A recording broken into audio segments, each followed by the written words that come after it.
Hi guys, welcome back to my channel. It's your girl Nikki, and today we're going to be looking at my wash day routine. We're going to be looking at how to do a simple, easy, like basically two-step, effective wash day routine. All right, so I'm going to take you guys along with me. Let's go into the shower.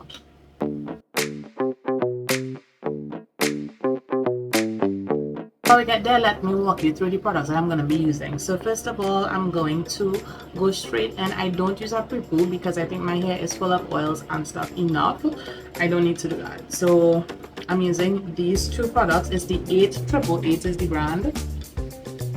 This is the coconut milk shampoo and the argan oil conditioner. Now for me, any shampoo and conditioner in this line is gold because the shampoo gets your hair clean, like I can actually hear the squeak, but it doesn't make my hair feel dry and like grass or like hay. And the conditioner, chef's kiss, it like dry your hair, it makes it feel really soft, and it's a budget product. Like literally these two items are under, let's say, 40 TT each at Pennywise.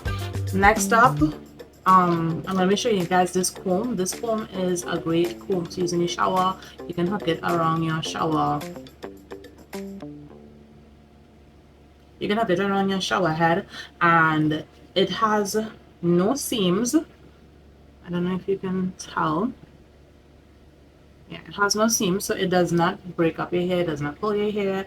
It is very easy to use, and I like to detangle from the ends, but you'll see that in the video. Then next up is my spray bottle of water because I like to continue moisturizing my hair while I'm working it.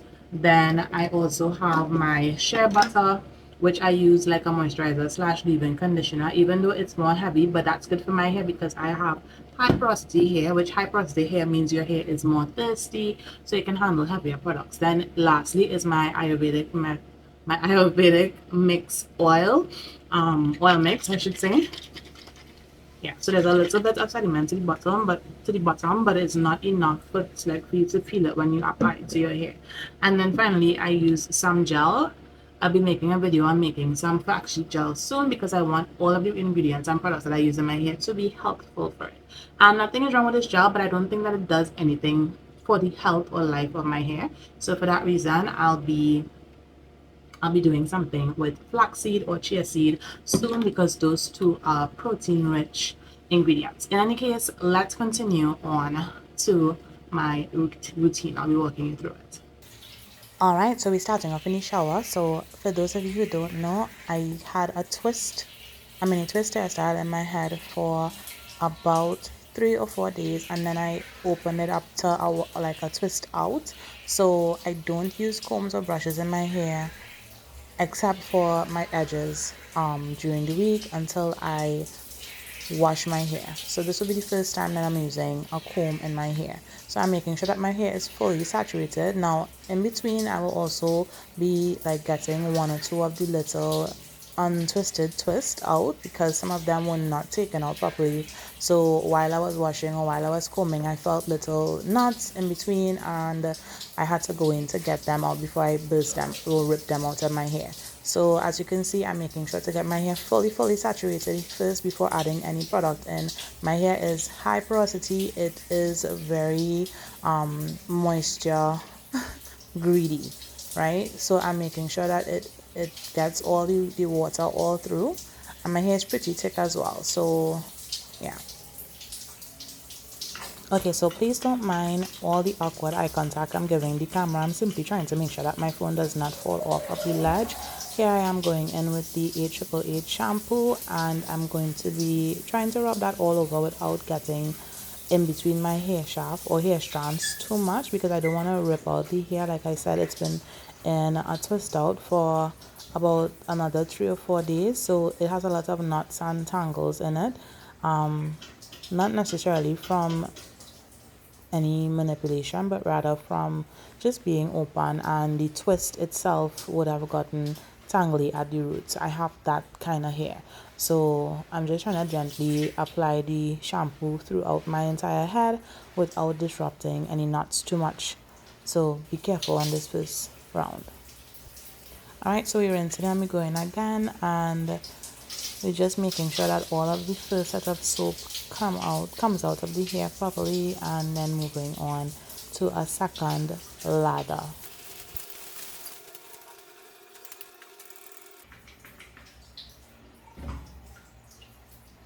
Alright, so we know the drill. When we come to shampoo, it's lather, rinse, repeat, and always on the second lather you get to see more suds, you get to see more bubbles because the hair is cleaner than it was the first time. So I'm just going in, making sure to get my scalp, because that's really where you want to get most of the scrubbing action on your scalp. So use the pads of your fingers and massage your scalp well.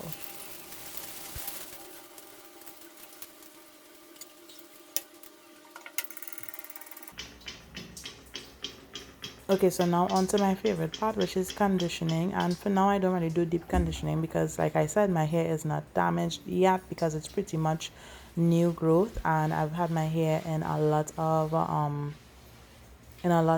protective styles, so I don't really have like split ends like that. So I'm making sure to get the conditioner all through my hair before I even begin combing it out. You definitely want to allow the conditioner to get into your strands and soften it up and provide a good buffer between your hair and the comb before you start raking that hair through. Okay, remember I said I would have had maybe some tiny twist in between that wouldn't have gotten out the first time. So yeah, I'm sectioning my hair off into 4 sections, 4 quadrants, nothing too serious, and making sure to work in sections. So yeah, that's like a little twist that I had to unravel there. And whenever you're doing any detangling on your hair, you want to start at the ends and work your way up to the roots.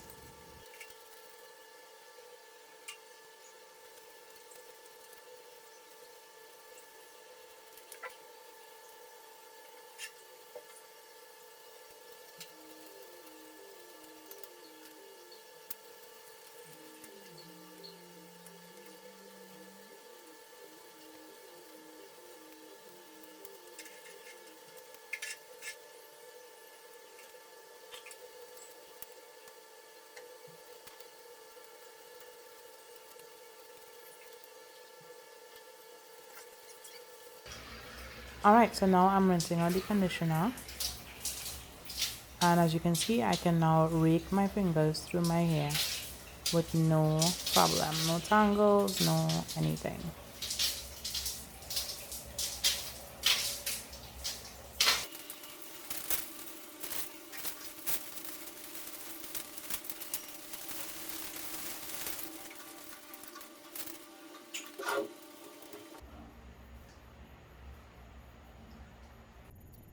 Alright, so I left my hair in that towel while I finished showering, and now this is what my hair looks like Don King.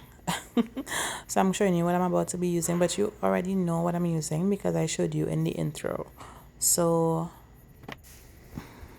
here I'm sectioning off my hair so that I can go ahead and add moisture. So the things I'm going to be doing to add moisture back to my hair is, first of all, spray my hair with water. Just water. I know that's like, what? No moisturizer, no leave-in conditioner. You don't have to. You can if you want to, but I have found that my hair is perfectly moisturized and hydrated with water. You can use water infused with something, but if you look on any of your moisturizing or leave-in conditioner products, you're going to notice that the first ingredient is water. And another tip, the order in which your ingredients are listed on a product indicates which product is the majority, and all the other ingredients are just supporting players. So water is the number one ingredient in any of the products, no matter how expensive or cheap they are. It's going to be water. So why not just use water? Maybe another time I'll experiment with using a few other natural ingredients in it, like maybe aloe or clove water or rice water or something. But for now it's just water, and then I'm going in with the shea butter mixture, which has your hair, it feels so soft. I mean, you guys can see what my hair is looking like with just using that, right? And then I went into the scalp with the oil, the Ayurvedic mix oil. So that was basically it. I moisturized all of my hair and then put it up. Alright, so now we're moving on to the styling portion, and I just want to give you guys a slow-mo and a close-up of how I do my twist. Okay, so first we begin by parting out the size of twist that you want, and this is a point to note that you don't have to use a comb. You don't have to part your parts correctly because most likely the twists are going to be covering the parts. So later on I abandoned my comb. This was just for the sake of the tutorial. I like to coat the strands of the twist with the gel until it begins to curl up on its own. That's how you get your twist to be really nice and juicy, when you really allow the gel to get into the strands, and then you just twist, whether you like to do it right to left or left to right, whatever the case is. Just twist until your heart is content, and then there you go, you have a cute little juicy twist. And if your hair shrinks up, ain't nothing wrong with that. Healthy hair shrinks. Alright, so to do my full head of twist, it took me about 1 hour and 30 minutes. I was watching a movie on YouTube, so I know exactly how much time it took me, and that's with taking little breaks in between, etc. And I would say I have a lot of hair, and I mean, it's not long, but it's full, and yeah, these twists came out really juicy and cute. I love them, especially when they're wet. Yeah, so I'm gonna tie down my edges and go ahead and take the blow dryer and get most of the moisture out of this, because this probably was about after 11 or 12 at night. So yeah, I was pretty tired. I had a long day and I needed to go to sleep with it at least sun-dry. Alright, boo, so that's the end of yeah. the video. I hope you enjoyed it and I hope you were able to learn something. If you think that this routine could work for you, please let me know in the comments below. Please leave me a heart, a thumbs up, a like, a smiley face, anything. Like the video for sure. And don't forget, if you're not subscribed, to subscribe and turn on your post notifications so you can see every time I post a video. Also, I have an 8-week hair growth challenge from now till the 11th of April, and I would love if you could join me. Let me know if you are joining me, if you are following my regimen. I will tag the video in the section above here so that you can see it and exactly what the rules of engagement are. I measured my hair so that there's transparency in if the regime worked or not. And you may say 8 weeks is such a short space of time. Why is it so, why are we doing it only for 8 weeks? The thing is, a lot of people are not accustomed to using a particular regimen or system or routine for caring for their hair. They just do whatever, whenever. So we do 8 weeks, we see how it works, we see what we want to implement, what we want to keep or throw away in terms of product or technique, and then we move on with that. And we should grow about 1 inch of hair length within that month. If we really do take care of our hair as we should retain the full length of our hair. So that's the end of. Please check out the video and join the challenge. I'll see you guys in the next one. Bye.